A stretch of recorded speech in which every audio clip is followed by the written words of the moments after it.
So guys अभी metro station से बाहर निकलते ही सामने है छत्रपति शिवाजी महाराज की मूर्ति एंड इसके पीछे आप देख सकते हो जो कि आगरा का किला। दोपहर के 3 बज चुके हैं। हम आ गए हैं आगरा के किला में, जो कि कुछ इस तरीके से है ना। ये है एंट्री गेट, सामने एंट्री करने जा रहे हैं। और भाई इतनी ज़्यादा धूप है ना कि मैं क्या ही बताऊं। सो गाइस अभी हम लोग आ गए हैं आगरा के किला के अंदर एंड यहाँ पर 25 रुपये की टिकट कटवाने के बाद हमको अपने कैमरा से वीडियो बनाने की परमिशन मिल गई है। सो मैं आपको आगे बताता हूँ कि यहाँ पर क्या क्या है। वैसे सामने जो ये देख रहे हैं ये किला के अंदर जाने का एक रास्ता है। और अगर मैं इसके बारे में बताऊँ तो यह है भारत का एक विश्व धरोहर स्थल, यूनेस्को वर्ल्ड हेरिटेज साइट से जुड़ा हुआ है, जो 1983 में जुड़ा था।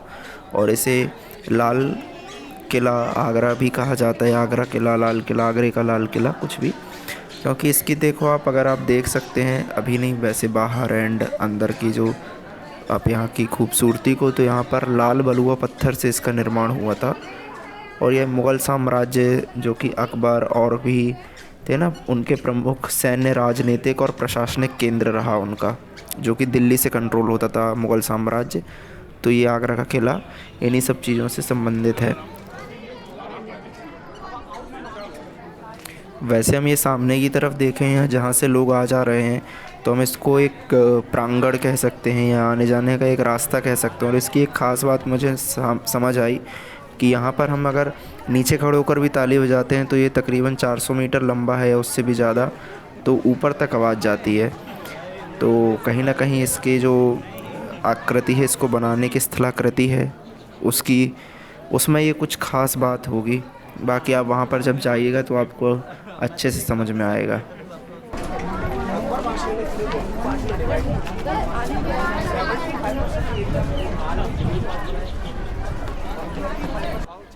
अब ये सामने जो हमको एक दरवाज़ा सा दिखाई दे रहा है, इसके अंदर जाने पर हमको काफ़ी कुछ समझ में आता है, जहाँ पर कुछ सूचनाएं दी हुई हैं, आप ज़रूर से पढ़ना।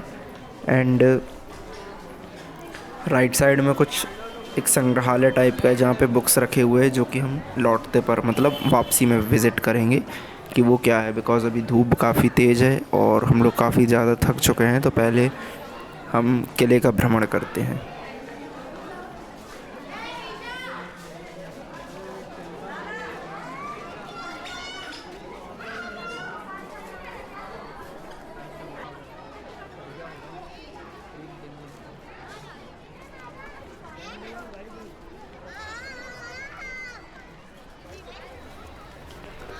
वैसे जो अकबर का किला है या आगरा का किला, बहुत से लोग इसे ऐसा समझते हैं कि इसे अकबर द्वारा, जो कि मुग़ल शासक था, उसके द्वारा बनवाया गया था, लेकिन ऐसा नहीं है। आगरा के किले का उल्लेख प्राचीन अगर इतिहास उठाकर देखें तो महाभारत काल में भी मिलता है, जहाँ इसे बदलगढ़ का किला कहा गया था। और एंड अगर उसके बाद अपन देखें तो 11वीं शताब्दी में इसे राजपूत शासकों ने प्रयोग किया था। और फिर 15वीं शताब्दी में सिकंदर लोदी, जो कि दिल्ली सल्तनत का था, उसने अपनी राजधानी बनाया था। हालांकि मुग़ल काल में मुग़लों द्वारा इसका काफ़ी ज़्यादा प्रयोग किया गया और इसको थोड़ा बढ़ाया भी गया था, मुख्य निर्माण या पुनर्निर्माण कह सकते हैं अकबर के द्वारा, इसलिए इसे अकबर का किला भी कहा जाता है। बाकी मैं आपको आगे थोड़ा रेस्ट करने के बाद बताऊंगा, बिकॉज़ काफ़ी ज़्यादा धूप है और अभी हम लोग बहुत ज़्यादा थक गए हैं, क्योंकि ताजमहल भी गए थे। आप इसके पहले के ब्लॉग में ज़रूर देखिएगा उस वीडियो को। एंड हमारे साथ ताजमहल में भाई बहुत गंदा जुर्माना लगा था, उसके बारे में मैंने आपको अपने इस ब्लॉग में बताया, तो ज़रूर से देखिएगा, ओके। और ये शायद यहाँ पर एक कुआं है जिसे बंद कर दिया गया है। और बाकी अभी सामने देखो, यहाँ पे ना बहुत ज़्यादा धूप है, तो अभी हम लोग सामने जा रहे हैं, वहाँ पर बैठेंगे, थोड़ा आराम करेंगे। और ये हमारे सर धूप से बचने के लिए भाई गमछा रख लिए हैं अपने सिर पर।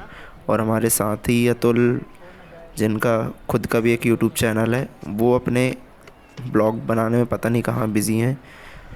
तो अभी हम लोग तो जा रहे हैं छाँव में, वहाँ बैठेंगे धूप से बचने के लिए। बाकी आप एंजॉय कीजिए ब्लॉग को एंड कमेंट ज़रूर करके बताइएगा कौन कौन गया है। और ज़रूर जाइएगा अगर नहीं गए हैं तो, बिकॉज़ यही सब हमारे देश की संस्कृति है, देश का एक प्राचीन इतिहास है जो वर्तमान समय में हम देख सकते हैं। और यहाँ पर एक, जैसे अपन न्यू एरा के लोग जानते हैं, स्विमिंग पूल, इसको भी एक तरीक़े का स्विमिंग पूल समझ सकते हैं जो अभी सूख गया है। एंड यहाँ पर भी कुछ है, मैंने अभी देखा, तो मैं वहाँ जाके देखता हूँ क्या है वो। सर वो वहीं खड़ा है, वो देखो वहाँ पर। और ये अतुल आ रहा है, अब खैर उसको जाने दें, हम अपना देखते हैं। पानी सर मिले। और यहाँ पर भी जाली लगी हुई है, मतलब बंद कर दी है ताकि लोग नीचे ना जा पाएँ, बट कैमरा शायद ही इसको कैप्चर कर पाए। बट नीचे अगर आप ध्यान से देखो तो हमको सीढ़ियाँ दिखती हैं और नीचे एक दरवाज़ा जैसा है जो शायद नीचे कहीं से महल के नीचे का रास्ता होगा। बाकी भाई सुंदरता तो बहुत ज़्यादा है, चारों तरफ आप देख ही रहे हो कैमरा में, है ना। एंड अब थोड़ा ब्रेक ले लेते हैं, उसके बाद आगे का ब्लॉग। सो गाइज़ अभी हम लोग यहाँ रेस्ट कर रहे हैं एंड आप अतुल को देख सकते हो, वो गमछा बिछा कर यहाँ पर भाई बैठ गया। और अभी इसी हरकत की वजह से जस्ट 2 से 4 घंटे पहले ताजमहल में हमारा 5-5 हज़ार रुपये प्रति व्यक्ति का चालान जो है वो कटने वाला था और फ़ोन जमा होने वाला था। अब यहाँ पर भी योगा करने की ज़िद कर रहा है एंड योगा वाली वीडियो, चलो भाई बनाते हैं वीडियो। तो भाई योगा तो बहुत तगड़ा करता है, लाइक कर देना एंड कमेंट करना भाई के लिए। A few moments later. So guys अब रेस्ट करने के बाद एंड पानी वगैरह पीने के बाद हम बढ़ते हैं महल के भ्रमण में आगे की ओर, जहाँ पर आप ये देख सकते हैं कि एक बरामदा टाइप का बना हुआ है जिसको अक्सर आज के टाइम पे पॉर्श एरिया कह देते हैं। तो और बगल में गार्डन है, सामने भी काफ़ी कुछ इमारतें बनी हुई हैं। और यार यदि मैं इसके बारे में अगर आपको थोड़ी और जानकारी दूं, जैसे अभी मैंने थोड़ा बहुत आपको बताया कि मुग़ल काल की शुरुआत जैसा कि है ना, कि मुग़लों के नाम से ही जाना जाता है इसको। तो 1526 में बाबर ने पानीपत की पहली लड़ाई के बाद आगरा के किले पर कब्ज़ा किया था, यहाँ पर बाबर ने किया था और ख़जाने व साम्राज्य की शक्ति का केंद्र बना दिया था। और बाबर के बाद जो उनका बेटा आया था, मतलब अकबर का पिता हुमायूं, ने भी कुछ समय तक इसी राजधानी की तरह प्रयोग किया था इसी किले को। फिर अकबर ने इसका पुनर्निर्माण कराया जो कि मुख्य निर्माण माना जाता है। और वो जो पानीपत की दूसरी लड़ाई हुई थी 1556 में, उसके बाद अकबर ने सत्ता संभाली थी। और 1565 से 1573 ईस्वी के बीच में अकबर ने आगरा के किले का भव्य निर्माण करवाया था, जो कि आज के समय में हम इसको देख सकते हैं। और लाल बलुआ पत्थर से इस किले की एक मजबूत किलेबंदी की थी और दरबारों को सजाया था, जो कि आप मेरे अगल बगल देख सकते हो। और जैसा कि सामने मेन गेट पर देखा था हमने। एंड ऐसा मैंने गूगल से निकाला हूँ कि इसमें 4000 से भी अधिक मजदूर और शिल्पकार लगे और करीब 8 साल लगे थे इसको बनाने में। एंड फिर अगर उसके बाद जैसे कि हमारे NCERT हमारे किताबों में एजुकेशन कल्चर में हमको इन्हीं का इतिहास पढ़ाया जाता है, तो उसमें ये भी जानकारी मिलती है कि जहांगीर और शाहजहाँ के शासनकाल में जहांगीर के नए किले में फ़ारसी शैली के बाग और महलों का निर्माण कराया था, जो कि आप देख सकते हैं। और शाहजहाँ ने कई इमारतें सफ़ेद संगमरमर से बनवाई थी, जो कि आप मेरे सामने वाले एक किले के जो बिल्डिंग जैसा है उस पर आप देख सकते हैं, जहाँ पर कई जैसे थे कि दीवाने खास महल, मुसम्मन बुर्ज, पता नहीं क्या क्या आदि जो भी कुछ थे।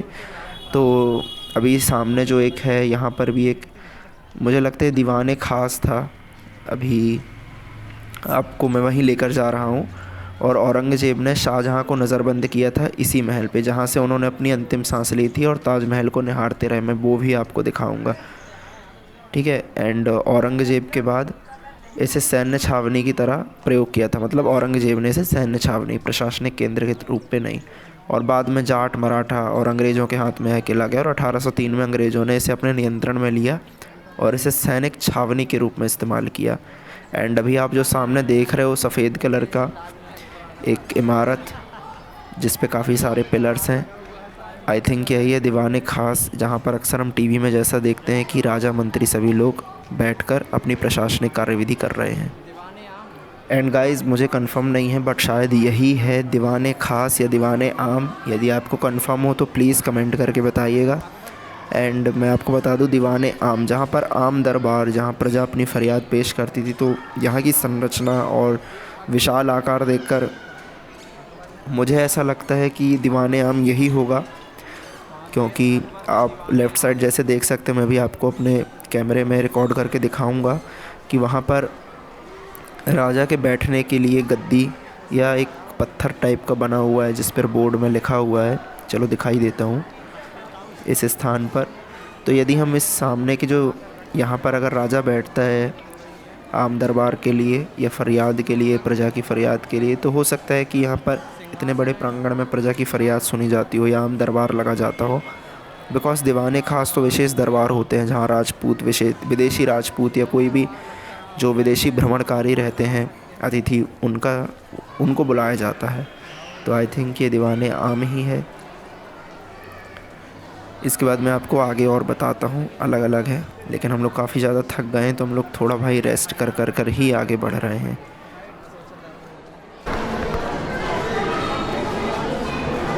तो भाई यहाँ पे जो नक्काशियाँ देख रहे हो आप, है ना, और ये जहाँ तक देखने पर ऐसा प्रतीत होता है कि इस जगह पर अक्सर अकबर का या मुग़ल दरबार का दीवाने आम लगता था, क्योंकि वहाँ पर तख्त है जिस सिंहासन पर विराजमान होते थे, और यहाँ आम जन सुनवाई होती रही होगी, जैसे कि आज के समय में अपन मूवीज़ में या और भी चीज़ों में देखते हैं, है ना। बाकी यदि अपन देखें तो भाई प्राचीन काल में विज्ञान के ना होते हुए भी इस तरीके की कलाकृतियाँ काफ़ी आश्चर्यजनक प्रतीत होती हैं। सो गाइस, अब हम लोग दीवाने आम से निकलकर बाहर की तरफ जा रहे हैं दूसरे महलों के भ्रमण, मतलब महल के दूसरे हिस्सों के भ्रमण के लिए। तो मैं आपको एक और जानकारी देना चाहूँगा यहाँ के स्थापत्य कला के लिए, कि जहाँ तक मुझे इसके बारे में जानकारी मिली है कि इसका जो आकार है वो एक अर्धचंद्राकार किले के रूप में है, जो लगभग 2.5 किलोमीटर की परिधि में फैला हुआ है। दीवारें 70 फीट ऊंची लाल बलुआ पत्थर की दीवारें हैं, जो कि आप देख सकते हैं यहाँ भी एंड बाहर के मुख्य द्वार पर भी। और इस पर प्रमुख द्वार 2 हैं। आई थिंक एक जो सामने वाला है वो है दिल्ली गेट, एंड जो पर्यटकों के लिए प्रवेश द्वार है वो है अमर सिंह गेट। बाकी आप एंजॉय कीजिए ब्लॉग को। ज़्यादातर इसे मुग़लों की सत्ता का प्रतीक माना जाता है और पूरे उत्तर प्रदेश पर शासन की रणनीति बनाई जाती थी मुग़लों द्वारा। स्थापत्य की दृष्टि से यह कला हिंदू और इस्लामी कला का संगम है, दोनों का मिश्रण कहा जा सकता है, क्योंकि ये पहले से बना हुआ था। अकबर ने इसका पुनर्निर्माण कराया था अपने तरीके से, जैसा कि हम कई जगहों पर देख सकते हैं। और ये बहुत ही बड़ा पर्यटक स्थल भी है। और आप यहाँ पर देख सकते हैं मेरे दोनों तरफ ही एक जालीनुमा आकृति में जो गार्डन है वो बनाया गया है। सो भाई ये है अंगूरी महल, एक बार इसका 360 व्यू।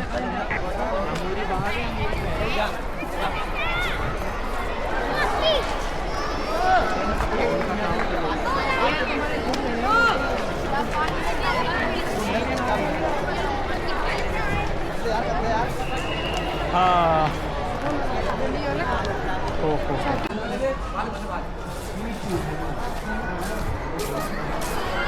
सो गाइस ये है शीश महल।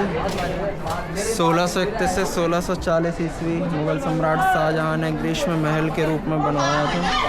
इसमें मकबरे एंड में इसके 40 में ये बना है। हाँ, डिटेल में मैं इसके बता दूंगा, तो आप पढ़ लेना, है ना, अभी टाइम नहीं है ना। शीशा के हलवी के नाम से महल के दिया बनाया गया था। इसे 2 फव्वारे नालिका द्वारा जुड़े हुए झरना गिरता है, जिनकी ये रोशनदान खिड़कियाँ आगरा भयंकर गर्मी से शीतल। एंड इस तरफ भी कुछ दिया शीश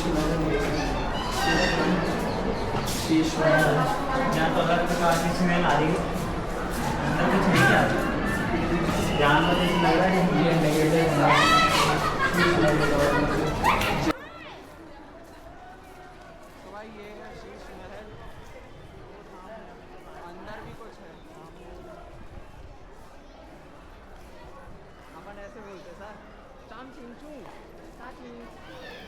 और मुझे लगता है यही है ख़ास महल जो कि शाहजहाँ द्वारा निर्मित संगमरमर का महल था, बिकॉज़ यहाँ पर हमें लाल बलुआ पत्थर देखने को नहीं मिलते हैं।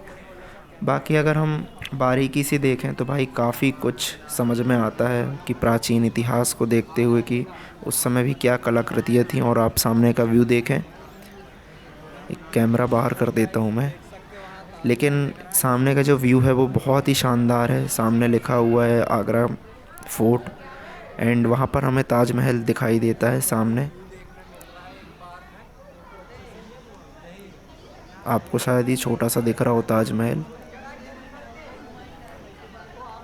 एंड अगर इसके बाद हम आगे बढ़ते हैं अपनी यात्रा में, अर्थात आगरा किले के भ्रमण में, तो यार मैं छोटी छोटी चीज़ों को जूम करके तो नहीं दिखा सकता, लेकिन आप यहाँ पर देख सकते हैं कि संगमरमर की चट्टानों में भी, मतलब आज तो हमारे पास इतनी विज्ञान है, इतनी मशीन्स हैं जिनकी वजह से हम पत्थरों पर भी कलाकृतियाँ बना सकते हैं। पर उस टाइम की भाई कलाकृतियाँ देखो कि मतलब छोटी छोटी बारीकियाँ, छोटे छोटे, मतलब एक पत्थर को काट के एक जालीनुमा संरचना तक बना दी गई है।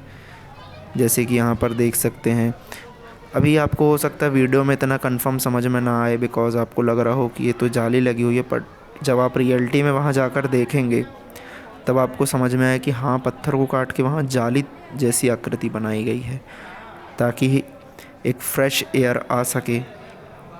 एंड पत्थरों पर ये जो सुंदर आकृतियाँ आप देख रहे हैं, इनको बनाना भी कुछ आसान नहीं है। जैसे कि ये आप देख सकते हैं, एक एक पत्तियाँ या एक एक लाइंस बनाना उस समय पर एक अद्भुत कलाकृति है। और ये सामने देखो, ये जो आप सामने देख रहे हो या जिससे मैंने कैमरा बाहर किया, तो भाई ये पूरा संगमरमर की बनी हुई या उस संगमरमर को काट के बनाई गई जाली है। एक बार फिर से आप देखना ध्यान से, इतनी मोटी, मतलब इतने मोटे संगमरमर को काट के किस तरीके से एक समान आकृति में, वर्गाकार आकृति में एक जालीनुमा संरचना देना, वो भी उस ज़माने में। आई थिंक जैसा कि मैंने बताया ना कि ये शाहजहाँ द्वारा बनवाया गया है ये वाला संगमरमर वाला ख़ास महल। तो मतलब तब भी उसका जो अपन टाइम पीरियड देखते हैं 1500 के आसपास का, 1500-1600 के आसपास का, तो काफ़ी अद्भुत है भाई इस चीज़ में तो कलाकृतियाँ हमारे देश की।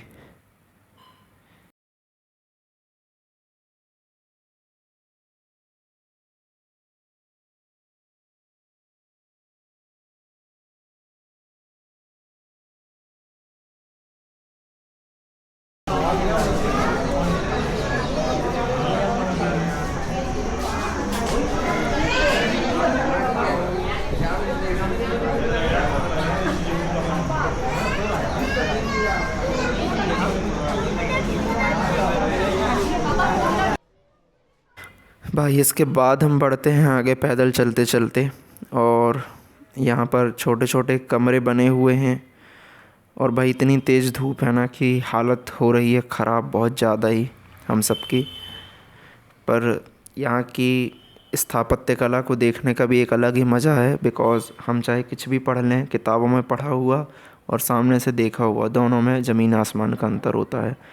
और यहाँ पर देख रहे हो जैसे छोटे छोटे दरवाजे हैं, जैसे भी हम ख़ास महल में थे जो कि सफ़ेद संगमरमर से बना हुआ है। अब हम यहाँ पर आए जहाँ पर लाल बलुआ पत्थरों का निर्माण है, और ये जो छोटे छोटे रास्ते हैं, हम इनके अंदर जाते हैं तो जहाँ पर हमारी आवाज़ गूंजती है। और यहाँ पर भी भाई लोगों ने अपने वो नब्बा निब्बी वाली हरकतें, पता नहीं लड़की का नाम लिखेंगे और उसके साथ दिल बना के अपना नाम क्या ही मिल जाएगा। खैर अपन उससे हटें, पर कहीं ना कहीं हमारे देश की युवाओं की एक गलती है कि वो हर जगह बस अपना प्रेम दिखाने लगते हैं जो कि किसी काम का नहीं है, इस प्रकार का प्रेम। तो अभी हमको समझ नहीं आ पा रहा ये इस चीज़ का, पर ये सांप सीढ़ी जैसा कुछ लग रहा है। भैया कहाँ से कहाँ आ गए अपन। और भाई ये जो सामने देख रहे हो बहुत ही शानदार, पूरा लाल बलुआ पत्थर से निर्मित है, लेकिन अब मुझे ये समझ नहीं आ रहा कि ये कौन सा महल है, होगा कोई सा भी। खैर आप जाइएगा तो पता चल जाएगा। और ये पतली पतली गलियां टाइप बनी हुई हैं इस किले में। ये इसमें तो कुछ होता है, मुझे ऐसा लग रहा है कि एक कारागृह टाइप है। बकरियाँ या घोष के लिए कुछ यूनिक स्मेल है बकरी कुछ तो होता है कहीं। इधर पर भी है।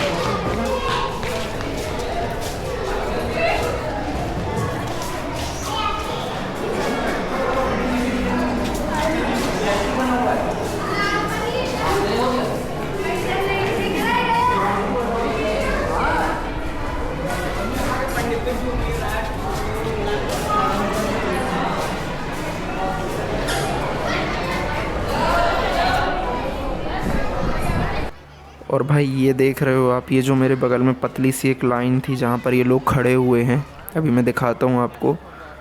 आप कमेंट करके बताना कि ये क्या हो सकता है, क्योंकि वर्तमान परिस्थिति के अनुसार अगर हम देखें तो कहीं ना कहीं आपने सुना होगा वाटर हार्वेस्टिंग या वर्षा वाले पानी का संचयन। तो ये कहीं ना कहीं उसका संचयन ही था कि वर्षा जल का संचयन, कि किस प्रकार से जो वर्षा हो रही है उसका संचयन की चारों तरफ से आके। इसमें आप देख सकते हो जो एक छोटी छोटी नाली या नालीनुमा आकृति बनी हुई, उसमें वर्षा जल का संचयन किस तरीके से उस ज़माने के रूप में किया जाता था। और मैं यहाँ की एक छोटी सी चीज़ बताना भूल गया हूँ, वो मैं आपको बता दूँ कि इस लाल बलुआ पत्थर को काट कर भी ना नीचे नीचे एक जालीनुमा संरचना बनाई गई थी, जो कि हमें ताजमहल में भी देखने को मिलती है और यहाँ पर भी देखने को मिलती है।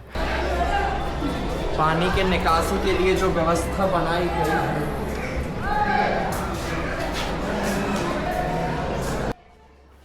बाकी हम अगर आगे बढ़ते हैं इस जगह से तो आगे हमको और भी काफ़ी कुछ देखने को मिलता है, जहाँ पर मुझे ऐसा लगता है कि यहाँ पर छोटे छोटे कमरों को देखकर, और जैसे कि छोटी खिड़कियाँ हैं और एक ये पता नहीं क्या है अंदर बंद है, पर हो सकता है कुछ हो, छोटा सा कमरा इसी प्रकार से जैसे मेरे दाएं तरफ एक छोटा सा कमरा टाइप का है। तो इसी जगह पर मुझे ऐसा प्रतीत होता है कि औरंगज़ेब ने अपने पिता शाहजहाँ को वर्षों तक बंदी बना कर रखा हो।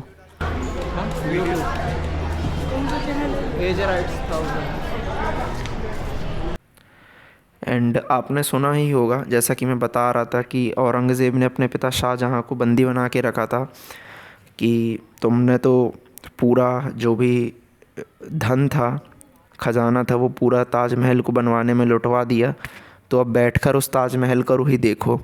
तो एक बंद कमरे में रखा था जहाँ पर छोटी सी खिड़की थी, जिससे वो सिर्फ़ ताजमहल को यानी मुमताज़ की कब्र को देखा करते थे।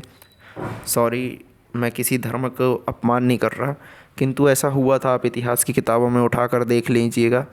एंड औरंगज़ेब ने अपने बड़े भाई दारा शिकोह का गला काट कर अपने पिता को थाल में सजाकर, अर्थात शाहजहाँ को थाल में सजाकर कैद खाने पर भेजा था, क्योंकि जो शाहजहाँ था वो औरंगज़ेब को राजगद्दी पर नहीं बैठाना चाहता था, वो दारा शिकोह को बैठाना चाहता था।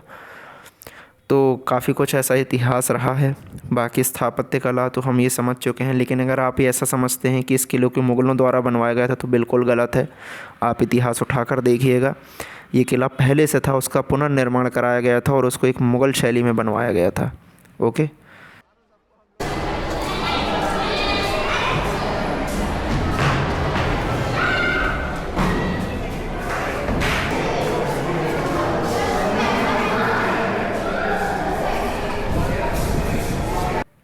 और हम यहाँ से जा रहे हैं पुनः वापस बाहर की ओर। तो अब मैंने तो आपको सब कुछ बता ही दिया, लेकिन बस मैं आपको एक छोटा सा और जानकारी देना चाहता हूँ कि जैसा मैंने बताया ना कि आगरा किले का पुनर्निर्माण मतलब पहले से बना हुआ था उसको मुग़ल शैली में बनवाना अपने तरीके से, उसको बोलते हैं पुनर्निर्माण, जो कि अकबर ने 1565 में शुरू करवाया था और शाहजहाँ ने इसे और सुंदर बनाया था। जैसे कि ये जो आप सफ़ेद संगमरमर का देख रहे हैं ना, इन सब को, खास महल को। और मुग़ल साम्राज्य ने कई वर्षों तक शासन किया था और विशाल दीवारें, बहुत सी मस्जिदें, महल, ये सब अपने मुग़ल स्थापत्य कला में बनवाया था। जैसे कि एक वाटर फाउंटेन वाला आप यहाँ पर देख सकते हैं, ये सब काफ़ी कुछ। इसलिए इसको वर्तमान समय में अकबर के किला के रूप में देखा जाता है आगरा के किले को, लेकिन ये पहले से बना हुआ था, है ना।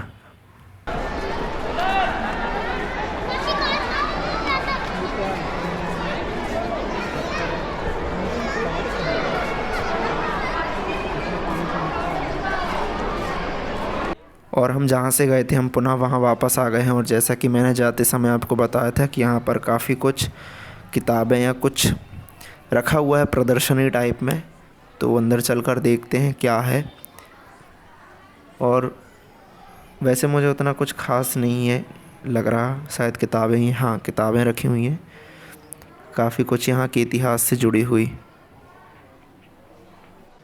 सो गाइस, अब हम लोग जा रहे हैं यहाँ से वापस स्टेशन की ओर, आगरा स्टेशन की ओर, क्योंकि हमें वहाँ से अपनी नई मंजिल, एक दूसरी मंजिल, अगले पड़ाव वृंदावन की ओर जाना है, प्रेम मंदिर और श्री राधा रानी कृष्ण जी के दर्शन करने हेतु अलग अलग मंदिरों को। तो I hope you enjoy this blog. आप मेरे ब्लॉग को काफ़ी एंजॉय कर रहे होंगे। And please like and share and comment and support please. Okay, so मैं आपको मिलता हूँ अब सीधे नेक्स्ट ब्लॉग में, जो कि वृंदावन का होने वाला है। सो भाई कमेंट में ज़रूर से बताना कि कौन कौन आगरा के किले या ताजमहल घूमने गया हुआ है। एंड सपोर्ट करना यार गाइस प्लीज़, बिकॉज़ मेरा अकाउंट, जो मेरा यूट्यूब चैनल है वो फ्रीज़ हो चुका है, पूरी तरीके से डेड हो चुका है। बस मुझे आप पर भरोसा है एंड खुद पर भरोसा है। ओके, सो मिलते हैं नेक्स्ट ब्लॉग में। Okay, bye.